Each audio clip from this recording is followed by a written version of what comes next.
you also made headlines because you're the team captain now of one of the newest, if not the newest club team in the PVL.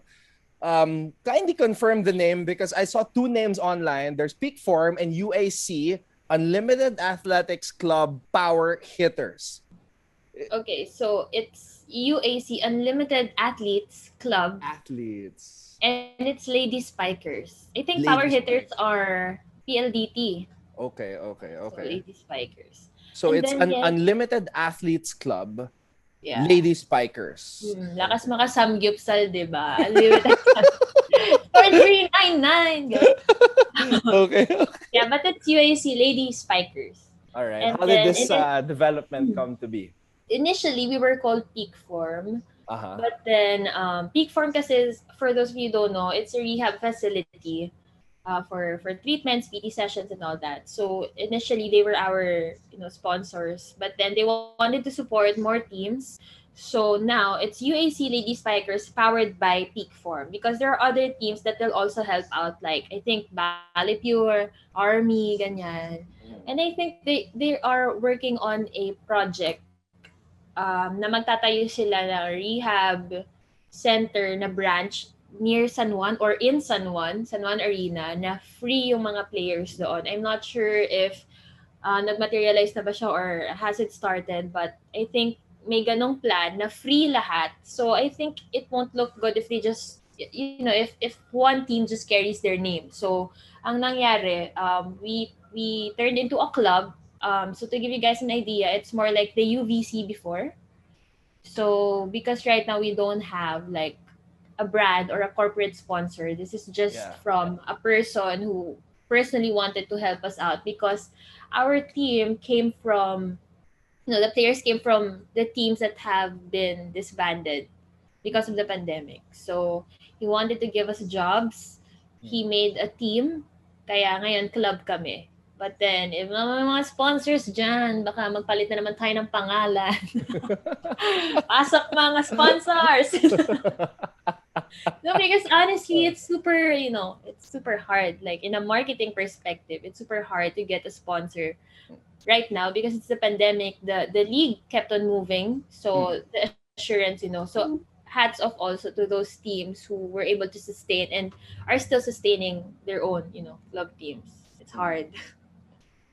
Okay, Yeah. I was looking at the players on this lineup and sinabi mo nga these this is a collection of players from teams that got disbanded, and I'm happy na they found a new home kasi nowadays it's hard to find a job. It's Yeah. hard to find consistent work, and Mhm. we're all trying to in a way survive. What are your expectations in the upcoming PVL Bubble Mela with your new club team? Mhm. Well, at first, I really didn't want to, set my expectations that high because looking at our lineup, we are young. Um, what else? We don't have like stars as compared to the other teams, talaga. But when I came to work with them, since Feb, so ilang months pa lang, Mm. nakakatuwa kasi like everyone are really so passionate. Everyone exerts extra effort. And then the coaches are also very happy. And kasi sa amin, very hands-on ngayon because even our coaches don't know the rest of the players. Like, syempre si Coach Edgar Baroga, he wasn't able to coach man in the UAP, hindi niya naabutan yung mga younger players and all. So, hindi niya alam paano yung kilos. So, he really got super hands-on sa amin. He wanted to see how we move, kahit online lang. Talagang kino-correct niya.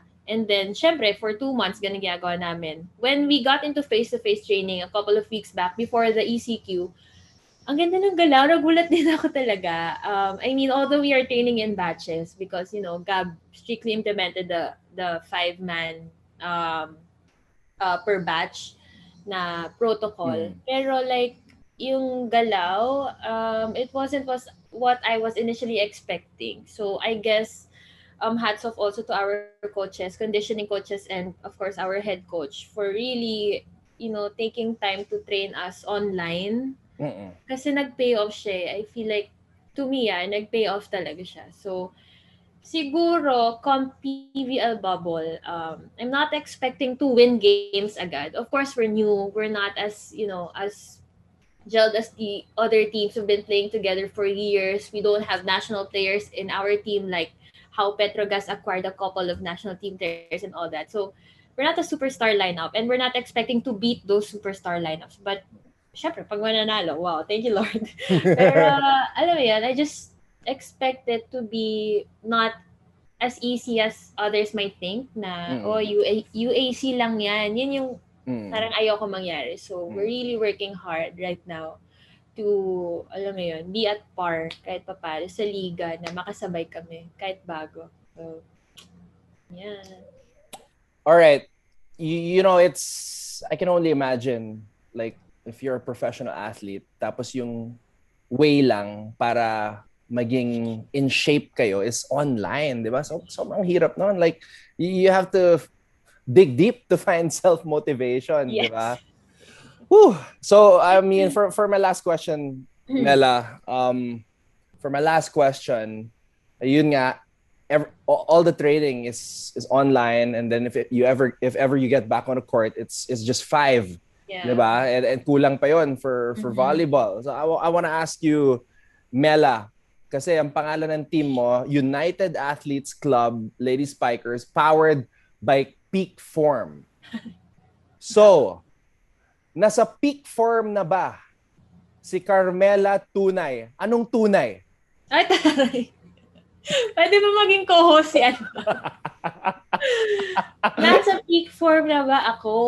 Of course, wala pa. Kasi, ang hirap kaya. Tapos, especially when you're nursing, kahit mga minor injuries lang.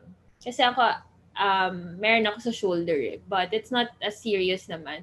But then, having PT sessions na online, it's very hard din. Apart from the online trainings, PT sessions on the other hand na online are very hard. So I wouldn't say na nasa peak form na ako. But I would say, I think I'm in shape. Basing it from our last face-to-face training.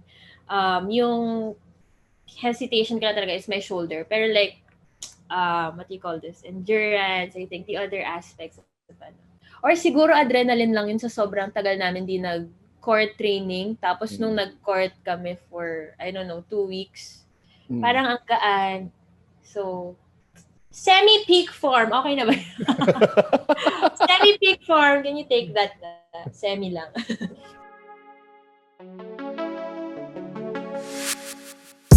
Thank you for watching Volleyball DNA. Make sure you hit the subscribe button to get notified for future episodes and interview highlights. And while you're at it, head over to our Facebook page by clicking on the link in the description.